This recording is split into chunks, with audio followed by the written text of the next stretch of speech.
This boiler helped produce thousands of ounces of gold. Now it lies in the bush, almost forgotten. What else is out there? Well, let's not dilly-dally. Subscribe and let's head up further and have a look.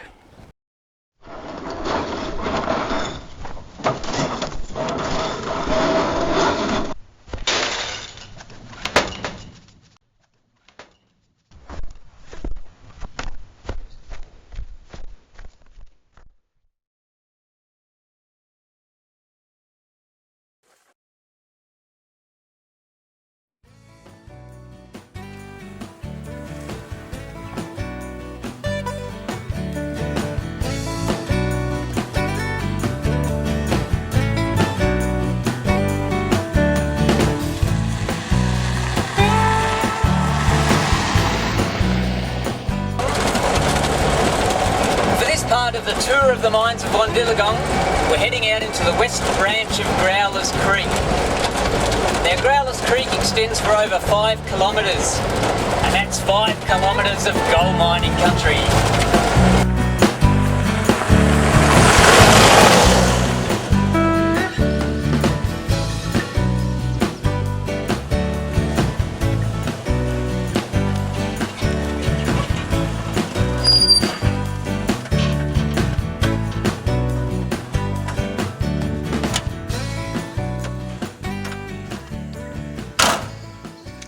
Below the very road here is actually a big tunnel that intersects a reef called the Lone Hand Reef, and that was discovered by Edwin Duncan in about 1890. And this reef was worked for about 10 years and produced 10,000 ounces of gold. But the thing is though, it was discovered at a time when the Wandiligong goldfield was suffering from a gold mining depression, and the discovery of this rich reef provided employment and a big boost to the economy of Wandi for that period of time. Unfortunately, there's not a great deal of interest to see here, and this site's too readily accessible, and there's plenty more remote sites I'd rather show you, so we'll leave the Lone Hand for another time and let's go further afield.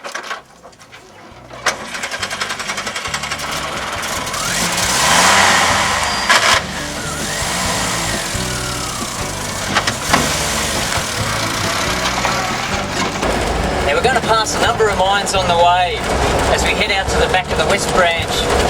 We're going to pass Beers and Coxsons at it, Merry Widow and Lindsay's Reef, and all these other shows to get to the good and exciting stuff. So let's go.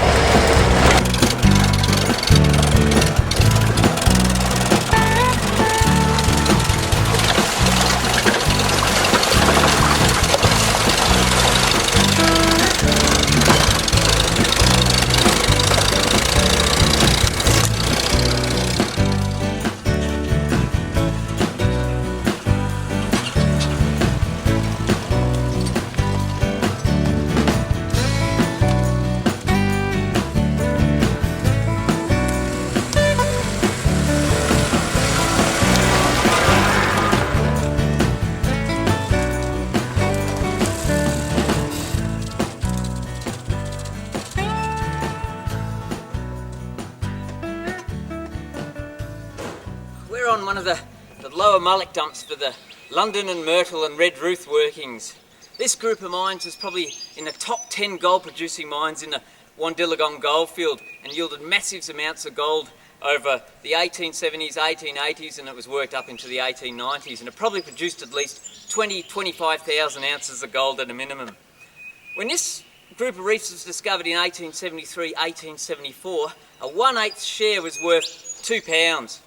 But after some of the initial rich crushings, a few weeks later, that same 1/8 share was worth over £200. And there's a great photo here taken of the shareholders in the Myrtle company back in about 1874. And it shows this dapper group of shareholders at the Oriental Bank backing bright. And it shows the results from the crushing of 1,347 tonnes of quartz, which yielded a massive amount of 1,744 ounces of gold. Today, that'd be worth over $1.4 million. This is a great old photo, and you can see this flimsy little table that's got this huge cake of retorted gold on it, and I'm quite surprised that the table doesn't actually collapse under the weight. And I bet you the little snout in the corner, I bet you he got T-bone steak that night.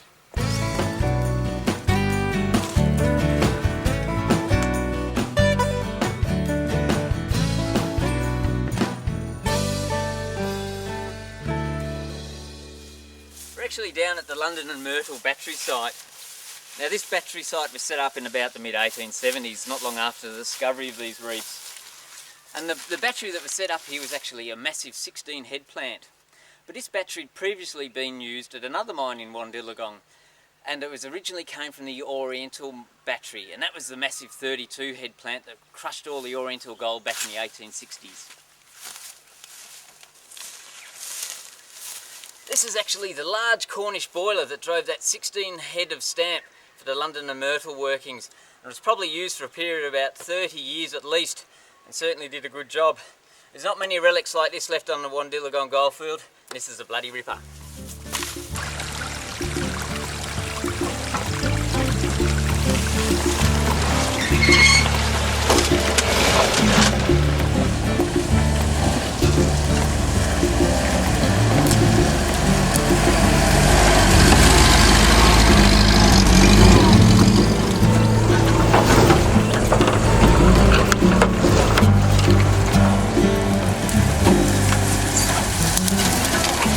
As far as we're going to take the old girl, we're going to head up into wild dog country now. Once a booming gully of mining tracks, miners' huts, miners and stamp batteries up in the head of the west branch of Growlers Creek at Wandiligong.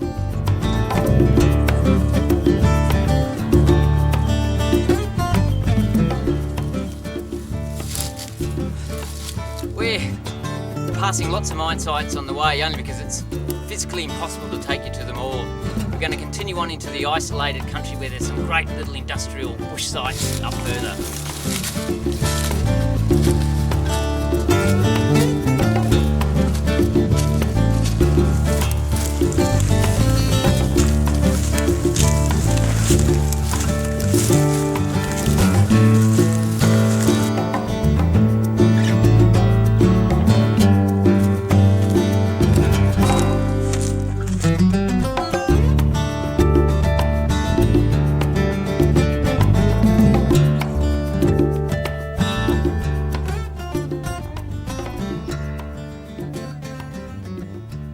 Around to the quartz mines, they found as the quartz reefs went deeper, they contained a lot of mineral. Now sometimes this mineral would actually bind to the gold and make it hard to extract during the normal battery crushing process. So in the early days they didn't worry about all this gold trapped in mineral and they let it just wash away. But in later years, as mining technologies and techniques developed, they learnt that they could free this gold trapped in the mineral.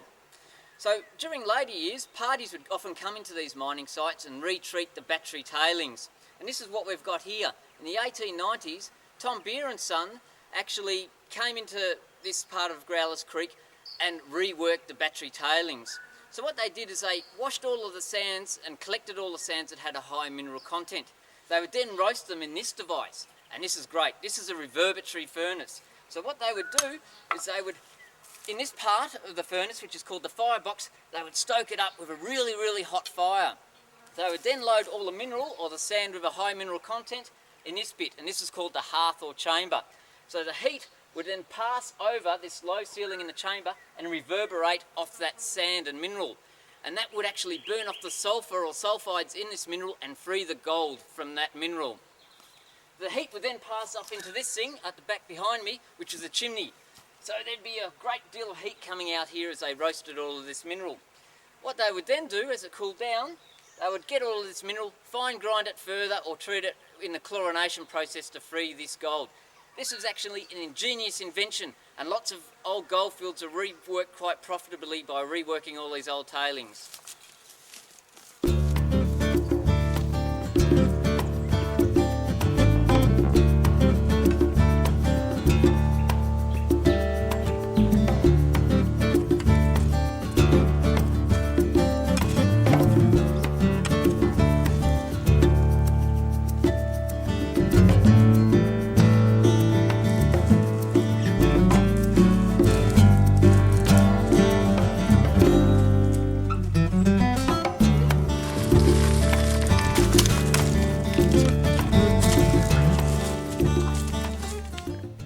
This is actually the Wallaby mine, and this was discovered in about 1868.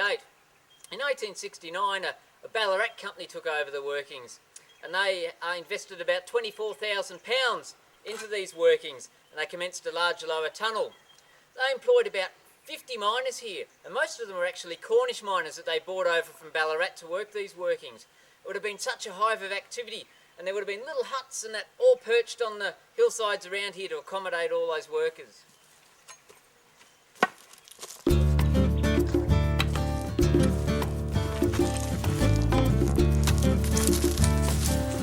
This is actually the battery site for the Wallaby workings, where the first battery was set up in the late 1860s.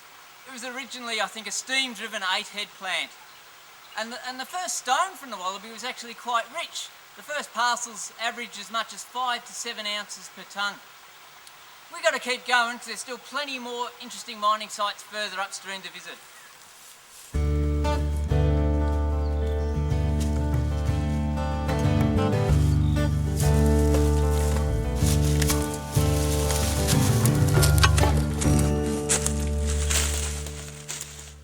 Making our way almost into the very headwaters of the West Branch Growlers Creek now, and over on the hill over there's a big group of workings all on several parallel lines of reef. Some of them are called the Mosquito, the Hope, the Blowfly, the Cherry Tree, the Salisbury, the Try Again and the Bulgarian workings, etc, etc. We've only got time to have a look at the southern end of these workings, but it's the southern end of these workings that are the most interesting.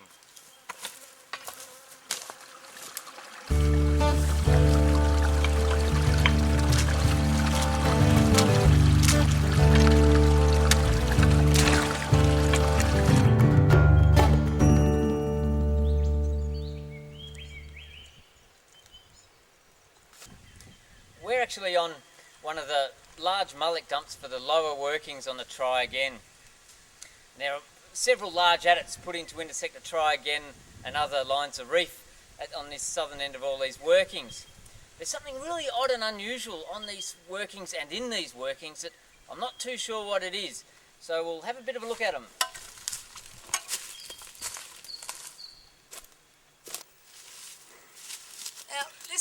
This is one for all you industrial archaeologists and mining technology boffins.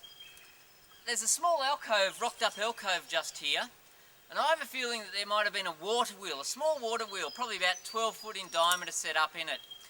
And it was linked to something just up here.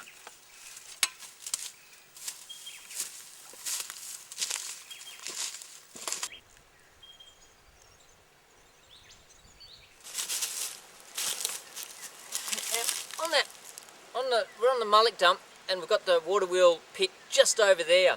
And this was somehow, I think, connected to it. What we've got here is we've got the end link for a bit of cable. This has all been hand riveted and stuff. But this is actually lying where it originally fell, so it's basically in situ, but all the timber work for this mysterious structure's gone. And that's why it's very important when you come into sites, you see things like this, leave them where you see them. You can pick them up, take a few photos, but leave it basically where it is, because it's in some sort of context now. So someone who knows about these things can come along and go, ah yes, this is here and this went here and this is how it worked.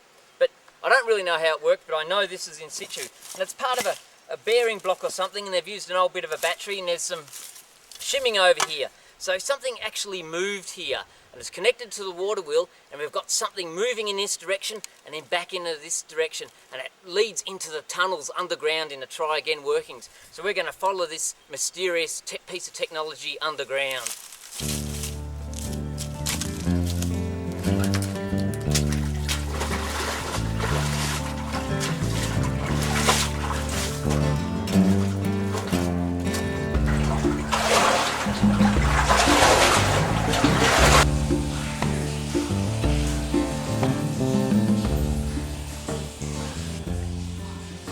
The whole length of this adit floor is this 3/4 inch wire wound cable. This is part connected out to that funny looking bearing block and into the water wheel. Let's go up further and see what it joins up to.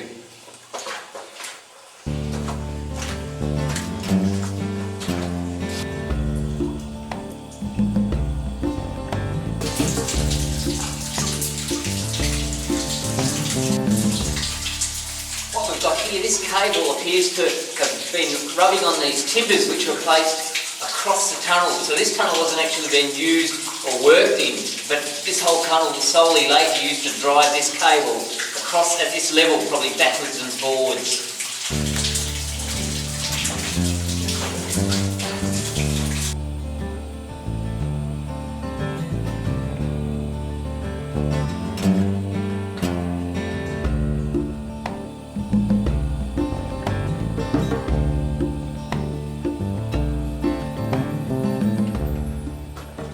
This is very odd. We're about 200 or 300 feet in along this drive, and that's been a cross-cut. We're on a line of reef here that's all been stoked out around us, but we've got all of this timber work, ironwork and bits of cable all around here. Now this bit of timber would have sat vertically, and on it we've got this, it's still got signs of grease and gunk and that on it, and this is probably, the cable's actually somehow pulled this backwards and forward like this right angle bracket. We've also got over here bearing blocks and heaps of timber. Now I've got no idea what this is for. I can't imagine it would have been for pumping or like a beam pump, because a beam pump linkage, unlike the cable, is rigid all the time. And this thing's like a fan for ventilation, but there seems to be good air circulation in here. So this one's got me stumped. So someone out there might know what it is, and if you know, let us know.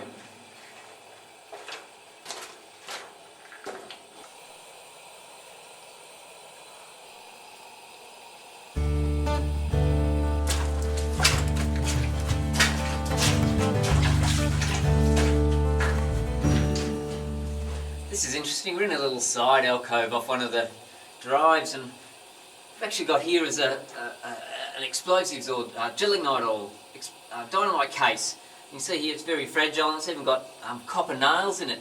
So this must have been a little storage area, a little magazine. They stored their explosives while they were doing work in other areas of the mine. We've also got here, there's a rusty old detonator tin. This would have probably held Nobel number 6 size detonators.